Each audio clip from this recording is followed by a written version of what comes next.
साइंसदान से पूछा ज़लज़ला कैसे आता है।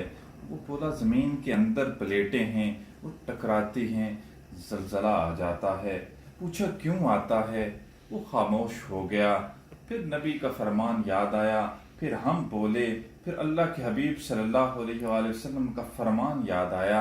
अल्लाह के हबीब सल्लल्लाहु अलैहि वसल्लम से पूछा गया, या रसूल अल्लाह सल्लल्लाहु अलैहि वसल्लम ज़लज़ले क्यों आते हैं? तो आपने फरमाया, पहली निशानी जब हुकूमत के लोग बददियानत हो जाएं, खजाने को अपना माल समझना शुरू हो जाएं। दूसरी चीज़, जब आलात मौसीकी आम हो जाएं। मेरे भाइयों, आज घर में मौसीकी, बस में मौसीकी, ट्रक में मौसीकी, हर तरफ मौसीकी। जब शराब की महफिलें सजना शुरू हो जाएं, फिर ज़लज़ले आते हैं।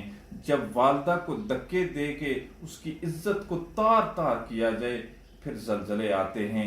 जब वालिद को दोस्त के सामने जलील कर दिया जाए, फिर ज़लज़ले आते हैं। जब शर्म व हया को दफन कर दिया जाए, फिर ज़लज़ले आते हैं।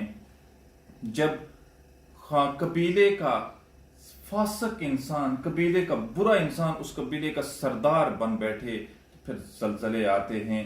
मेरे भाइयों, ये निशानियां हैं जो ज़लज़ले आते हैं। तौबा करो, तौबा करो, तौबा करो। ये अल्लाह ने एक हमें झटका दिया, हमें बता दिया मेरी पकड़ बड़ी सख्त है।